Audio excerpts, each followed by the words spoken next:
Was. Back outside, boys. Is this where Aaron has to start singing? Yep. Aaron, sing the words. Sing along. I told them all guest speakers have to do a singing solo. Do we sound good audio-wise? Hell yeah. Perfect.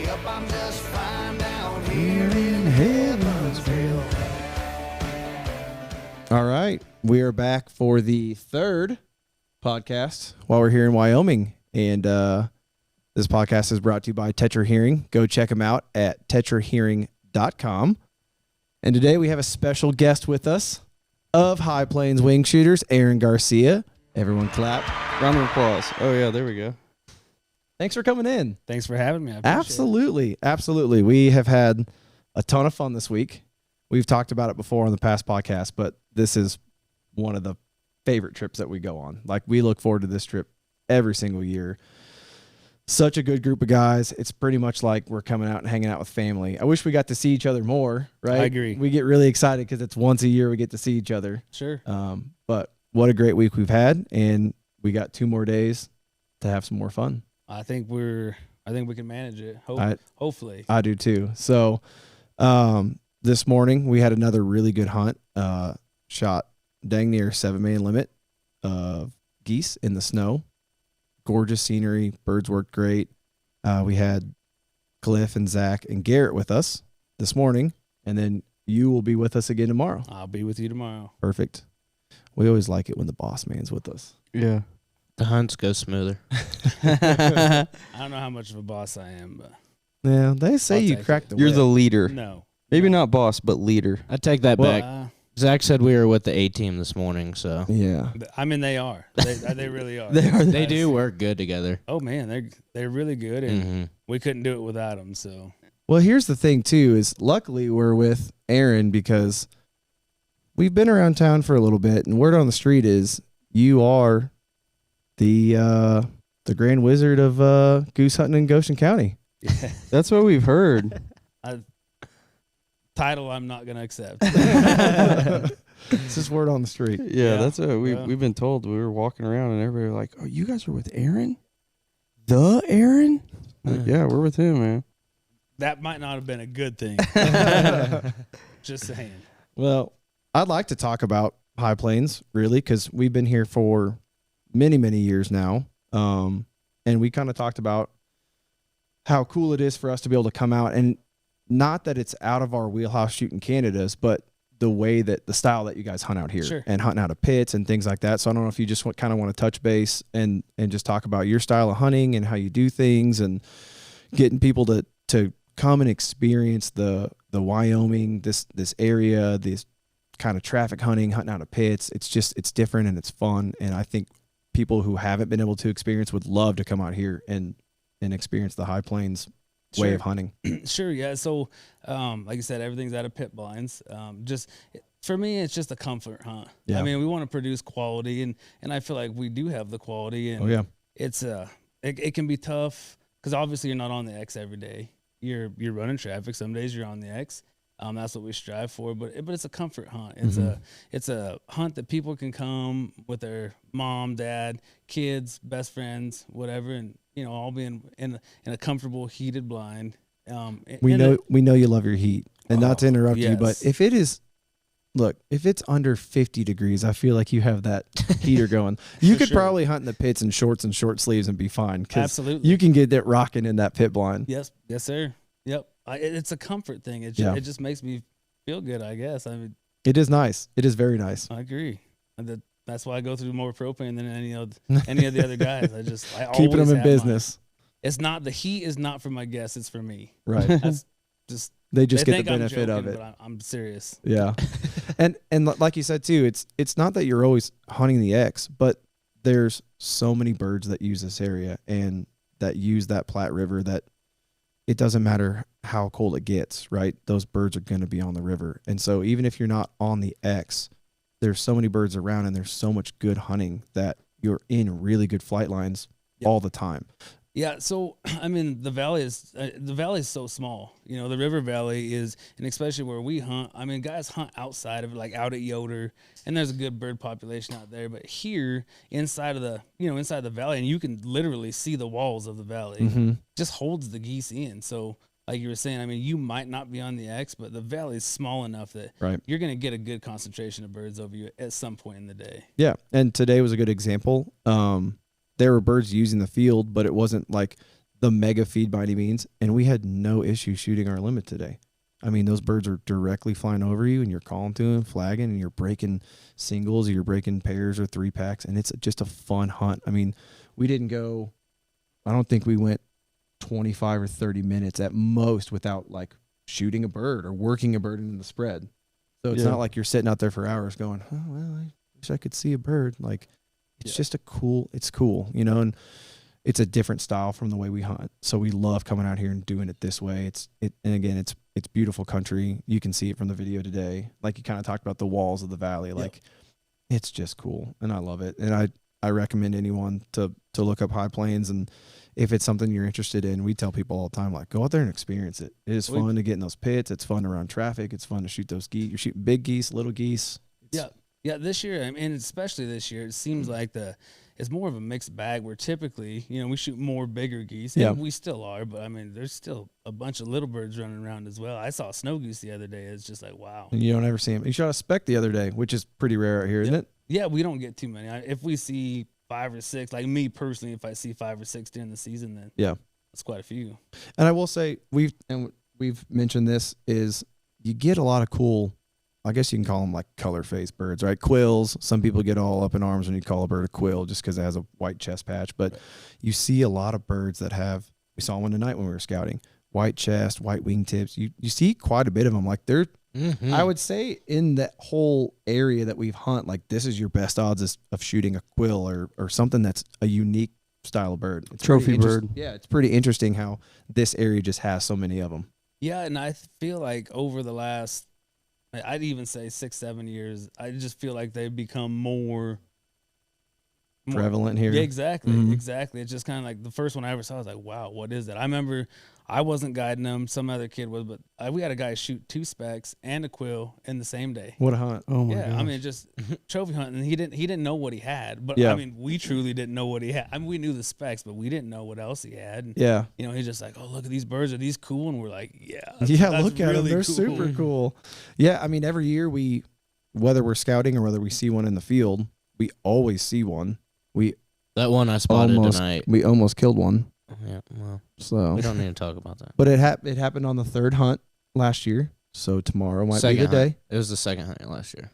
It was? Yeah, the 3rd hunt we hunted the cloudy sky day, and we banged them in the morning. Oh, that's right. Real quick. Yeah. And then the 4th morning we hunted the quill pit again. Yeah. I'm still rooting for you. I told Q. So obviously Q and Dakota around the cameras the majority of the time, and I'm like, if I see one, we see one coming in, like you better grab my gun and drop that camera quick because you got some redemption coming in. Yeah. We saw a good one last night, or this evening. A real good one. Yeah, full white belly. He didn't have any on the head. Obviously, you can't see the wingtips when they're just standing there. But he had, full chest. It was good. Well, you shot good yesterday. I thought you shot really good yesterday. He's been shooting. Yesterday was a B-. Today, I think, was an A. All right, well. Yeah. Each day I'm improving. That's all that matters. Absolutely. Right? That's right. It's fun. It is fun. It is fun. Today, I think we kind of mentioned it. Today we shot 33 geese. 33 geese. And I would say 20 or 22 of them were singles. Oh, my gosh. That just crushed in. If there's anything that's my favorite part about High Plains, it's the singles that just do it dirty. It's almost like a gentleman's I think it is just because they just dive down like no tomorrow. Yeah. You know, we don't see that a whole lot in Missouri when we bird hunt in Missouri. You know what I mean? Getting bigger groups. Right. Well, no, just having singles scream like that. Yeah, you know, over the pits. The thing is when we're at home, the majority of the time we're hunting geese, it's over water. Like that's 100% our wheelhouse, and we'll shoot them in the fields and stuff like that when it gets cold. But we're not hunting these big giant fields that you can see the geese coming from a ways away, and then you see them just lock and eat it. Like, it's a little different. So it is fun coming out here and just being able to, it's fun to say, okay, Dakota, it's your single. Okay, Hugh, it's your single. Like, just fun when you can do it like that. And then you get those groups. Like today, we had 2 groups today where we shot into, I don't know, 6, 8, 10 birds at a time, and you can have your, a good rain out and everything. It's just, it's fun. It's so much fun. So on our first episode of Behind the Blind, when we were here, we encouraged the audience to, maybe ask some questions that we could ask whenever we got you onto the podcast. So I just wanted to ask one of those. This is from Matt Blankston, which Matt is a very good friend of the show. Shout out Matt Blankston. What's up, dude? We appreciate his support. He's one of our biggest, supporters. Awesome. But he has the question of, how do you guys determine pit blind placement whenever you're putting these pits in? What are the kind of key factors of what to look for, and why what's the method behind the madness of placement? Man, I mean, just kind of historical. So like I guided for this outfit before I owned it. So the guy Brett Van Rensselaer that I bought it from, it was just kind of like he kind of had things figured out. So I had a really good, leg in on that deal. But just kind of historical, like we've moved them around, tweaked them here and there, and just like that's just not the spot. That's just off. And then just watching the flight lines too. You guys have been here long enough. I'm sure that you can be like, hey, like we've hunted this field 2 or 3 times, and like constantly for the last 3 years, like they're trafficking in, like right down this road in the middle of these 2 fields. So just historically, just trial and error, but that's. And then do you place them in the field because, let's say, majority of the time you're going to have a northwest wind or a southwest wind if it's south. Like the way that the benefit of the pit we've talked about is being able just to spin around 360. But the way that you place them, are you thinking like, okay, well, typically on cold fronts, we're going to have north or northwest, and on a south wind, it'll be south or southwest. So we'll angle it this way. Obviously we run ours lengthwise north and south because primarily we have always. Okay. I have done them the other way and like try to set it up to side shoot things. I just like going north south lengthwise.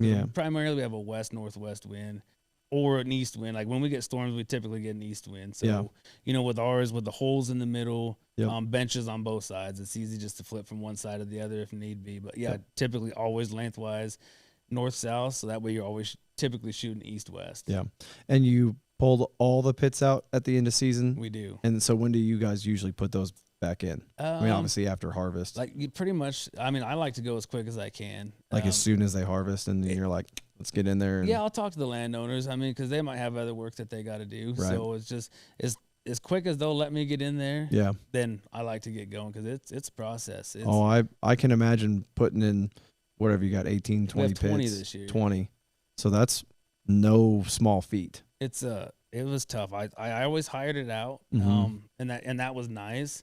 But this year I did it myself. I bought a backhoe, I got a dump trailer, and honestly, I think I put in 14 or 15 like solely by myself. Really? Dug the hole, hauled the dirt, set the pit, backfilled. I mean, I have a new appreciation for it. It's a lot of work. It's a ton of work. Absolutely. I want no part of doing it by myself. I will do it, but I don't want to. So.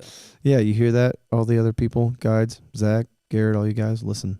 Cliff, listen. You need get help. your shovel ready, Jen. Make Jen get out there. Jennifer has helped me. I'm sure she has. She's a workhorse. She is a workhorse. She is a huge part of this, and I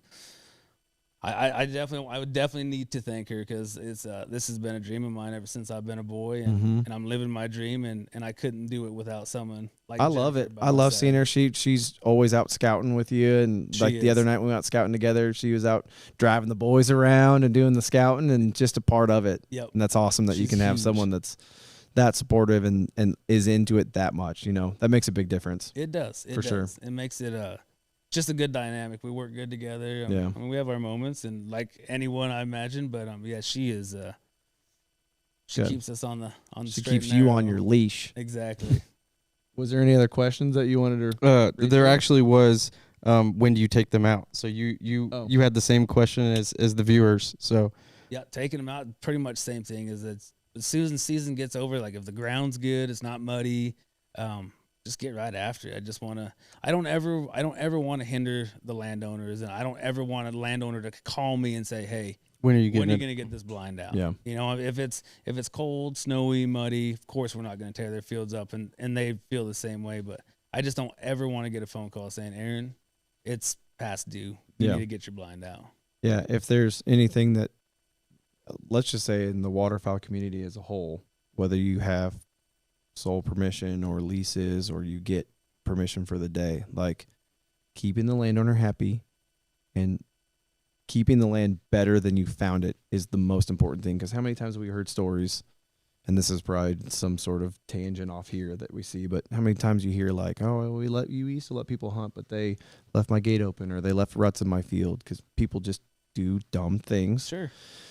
And then it ruins it for everyone. They say, oh, we used to let people hunt, but now we don't, right? So make sure, pick up your shells, close your gates, don't rut up the field, keep your landowners happy so we can all enjoy hunting land. Absolutely. Tangent, soapbox off. Mm-hmm. All right, I'm going to hop off here and let Matt hop on. All right, we're getting Matt Real back quick. on here. Dakota's going to go down and finish editing today's hunt. So obviously you guys have watched yesterday's hunt. Today's will be up. Well, I guess if you're watching this, you It'll can already be have up. already Yeah, it's watched. already up, so yeah, go check if it you out. haven't seen it, go watch it right now. It's not done yet, but go check it out. Yeah, this is some Back to the Future stuff. So your season goes, it's almost like Missouri, right? It goes till like the first week of February. Second Sunday, so we're going to the 12th this year. And it's just So it's always like the second Kansas. Sunday. Yep. Gotcha. So it's like Kansas. And you guys have booked out until, you guys are typically booked like full through the year. Yep. Yeah, Okay. we are. I mean, we're plumb Lots full of too. I repeat mean, clients. if there's a, we get a cancellation here or there, whatnot. Right. But yeah, I mean, we're full all the Right. way through. So if somebody wanted to book a hunt with you, obviously they can try and reach out and say, hey, 23, 24, 25. Or is there like a cancellation list where it's like, hey, someone cancel, we call the next guy on the list? Yeah. Or? I try to. I don't always do the best, but I try my best to keep a wait list Right. and reach back out to people if we have a cancellation, or if we're like, hey, I got 2 or 3 new pits this year, maybe we can run an extra pit a day. Yeah. Once or twice a week, and just try to get them filled. But it seems like we always have a couple spots come open. So like mid-March, people start calling, or I'll start reaching out saying, hey, there's some openings if you want. Life them. happens and seems to always happen does. whenever you got something planned. How do you have repeat clients every year? Like Every year. every year. Every year. Yep. So Awesome. how much, like on average you have 2 to 3 openings a year, you think? Or what? I mean, if you're running 40 client spots a year. I would say, I mean, we probably have 2 or 3 open. And when I say openings, I mean, it could be anywhere from like a 2-day slot to a 3-day slot. Yeah. And it always seems like we always have like days like here or there, like, like we might have 4 pits for 3 days. And then there's like a week, someone just overlaps. And then so you have like 1 pit for 1 day. And then you go back and like 3 or 4 per day. But so, I mean, like there's always day trips available for people that want to come on a day trip. But I mean, majority of our guys are coming from a lot further than just than what a day Right. is. And Right. it's Well, you said you got guys coming up here, just got here today from Utah. from Utah. Our last couple groups that left were from California. Yeah. Utah's huge for us, honestly, though. Really? We get a ton of guys from Utah. You get any guys from like Canada or anything? Or I don't think Any I've ever crazy had anyone from places? Canada. Yeah. I don't think people from I guess Canada they want live to go in, to they live in Yeah, the that's what I waterfowl said. Mecca. Yeah. Stupid. They don't need to come to touring. But they're not shooting geese right now, right? They can come down and keep I guess shooting that's true. geese. If you want to chase them south, I mean, we go south to Texas. It's like and we go north before we can shoot. that's what, ducks, yeah. And if so- we wanted to go and continue going south, we've talked about going down into South America and different things like that. So we would do that if we dream. could. Yeah. That'd be cool. Logan Run. That'd be really cool. Yeah. Logan and Ronnie, let's get on this. Well, so how many groups per season are you running right now? Do you know that number off the top of your I head? don't right off the top of my head, honestly. Is it 40-ish? Is it? You're hitting them with some numbers, man. I'm just curious. I know. Put me on the spot. I really don't know. Okay. I mean, like maybe probably around there. I mean, because most guys will book 2-3 days. Yeah, maybe around there. I'd say. So let's talk about tomorrow, right? So it's kind of the same thing. We're gonna hunt in the morning. Still got snow on the ground. Yep. Gonna deal with no wind again. I feel like that's kind of the MO for this week, just with the think you're way right. the weather is. We had that really good snow the first day, which was awesome. and it kind of reset some of those, I guess you call them stale geese, right? They've been kind of around, and it's been 40s, and it's so it reset them pretty good. And having the snow on the ground makes a big difference, especially for visibility. But we just don't really have any wind. It's supposed to be like, we got teased with the wind today. they say 3 miles First an hour thing, tomorrow, yeah. which everyone knows when they say under 5, that it means 0. Pretty much. So we'll just kind of do what we did the first day, probably run it a little loose, so that way they can have their pockets they want to land in. If we need to do the whole 360 dance, we can do that. Absolutely. And then it seems like Saturday, same situation, no wind. Tougher But situations, but we'll make make it the work. most of it. Yeah. Always have, and I mean, sure. we hunt 4 days, and we've had 2 days of Shooting. smash, Yeah. Hulk smash. Yeah. Yeah. So we can, I'm a happy camper. And I Yeah. always am. yeah. And today drew out a little bit, but no, we get a couple more days of average shooting, and it's an above average trip. Oh yeah. Absolutely. sure. Absolutely. Not mad about it at all, no matter what happens next 2 days. No. And I guess I should, because I'm thinking about this, so I'm going to say it right now. You guys are watching this, and you guys have watched the episodes. We're giving away a custom lanyard from Quack Lanyards. So another way to enter is commenting on this podcast. And again, we've said it a million times. We like hearing from you guys. If you guys got questions, or you got comments, or you want to know different things about Wyoming or High Plains Wingshooters or anything, comment here. Let us know. And commenting here, and then also commenting on the hunt videos. And you have to be subscribed, and you have to like the videos. Gives you a chance, because we got 2 more days. We'll give away that lanyard on Saturday. So I just wanted to throw that out there for you guys, because sometimes I think of a million things at once, and if it pops in, I need to say it, or I'm going to forget it. absolutely. So Yes, sir. yeah, it's been fun. It's been a great time as usual, Aaron. Yeah, We appreciate you guys coming. Yeah. It's been, I mean, as a group, as Heartland, you guys have been coming 7, 8 years. I think somewhere it's around 7-ish, there. yeah, so 7 plus or minus. It's been great, really Yeah. good. I make sure that every year I will not miss this. This is my January slot. I get to pick my vacation days. Actually, we're doing vacation picks at my job next week, and I always go January. Perfect. Need it. I won't miss it for the world. Well, like I said, we enjoy all you guys. We've got a hunt with I think most of your team now, and Mhm. it's every single one of you guys is a pleasure to be around. So thank you guys for coming out. Yeah, absolutely. Like I said, it's like family. We love it. We got to get you guys at the premiere. That way we get to see you more than one time a year. I agree. Hey, hold on. So you picked your vacation days a year in advance. Yes. Did you pick up the premier vacation days a year in advance? I can. I mean, my days are free. Oh, good. So you can come. I can't. We already know the dates for that. It's June. Okay. He's not doing anything. Hey, Jennifer, come to the premiere. When is it? It's June- Father's Day weekend, I think. June 17th. 17th. I believe. Yeah, This year is when it is. yeah, Okay. that sounds right. I really don't have an excuse other than. Oh, I agree. I have no excuse. I just don't. I don't like to travel. I'm horrified of flying. So road trip. It's only a 10-hour drive. All right. Well, Yep. 9.5. might have to do it. Not the way he drives. Yeah. No, he'll be there in 8.5. I don't know about that. Well, with that, I suppose we'll wrap this one up. And you gonna be able to hop on this tomorrow, or? Sure, absolutely. If Okay. you have me back, I'll come back. Yeah, absolutely. So we will see you guys tomorrow. We'll do another one, and Don't hopefully- forget about the giveaway.